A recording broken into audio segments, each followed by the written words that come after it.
Class 12th, Subject Business Studies, Chapter 5, Organizing, Lecture 4. Good morning, students. In our last lecture, we have studied about organizational structure. Now we will see the type of organizational structure. We have two types of organizational structure. Number one, functional structure. Number two, divisional structure, as you may see in this diagram. So let's start with functional structure.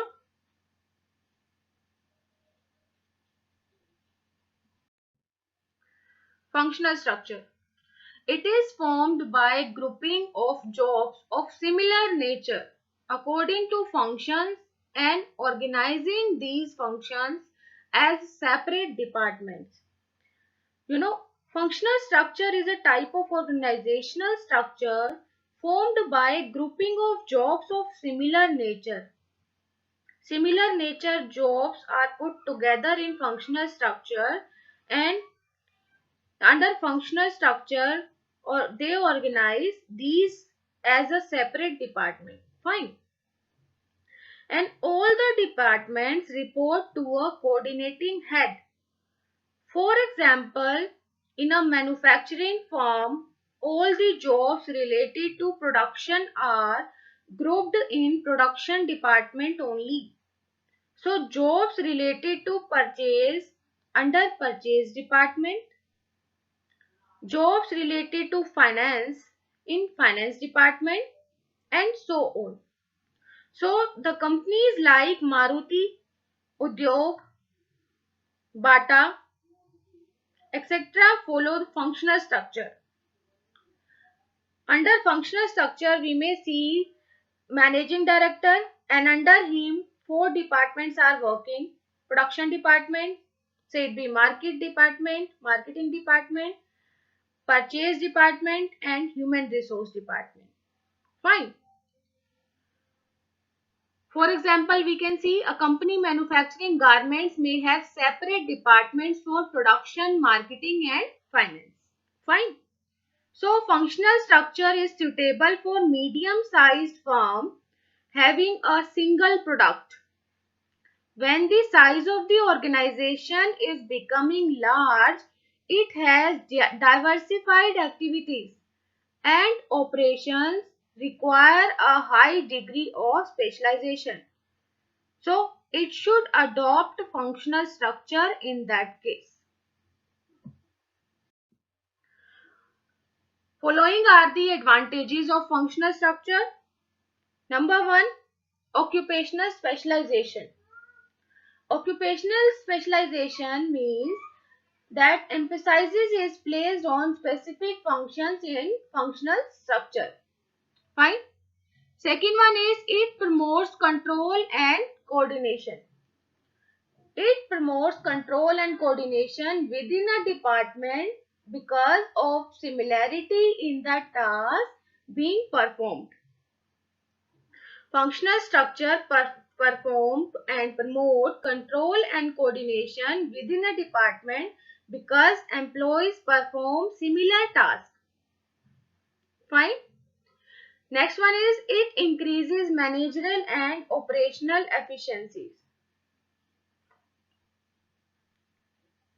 Functional structure increases managerial and operational efficiency, resulting in increased profits because all the manager help and do a lot of work in the organization to achieve maximum profit by utilizing minimum resources.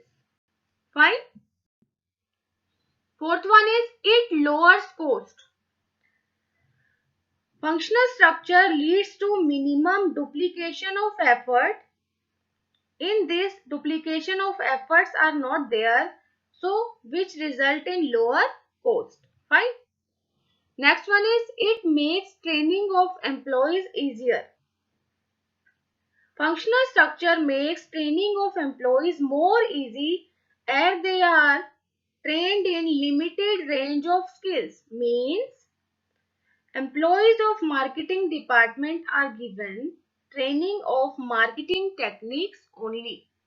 So under functional structure, the training of employees is become more easy. Now the disadvantages of functional structure. What are the disadvantages of functional structure?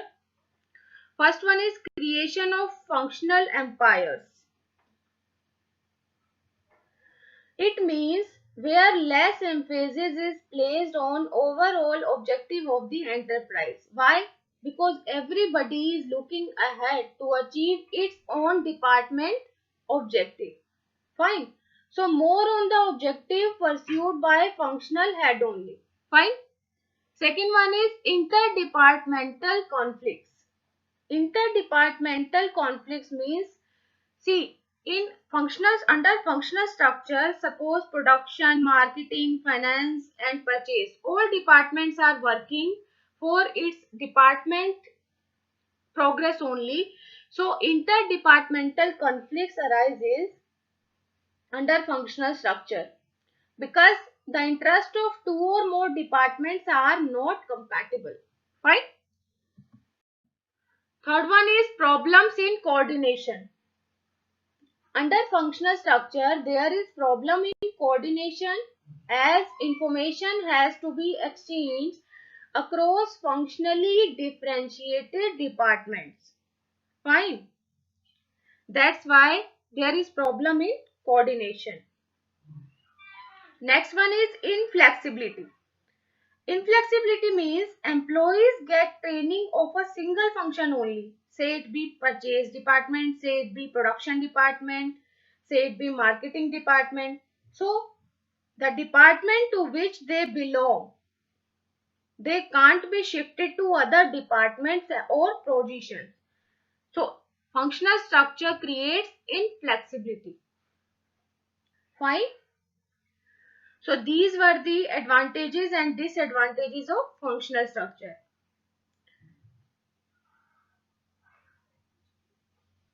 So beta, your homework is you just read and revise this functional structure. Tomorrow we are going to study divisional structure. You just note down in your notebook this topic, note down in your notebook as well.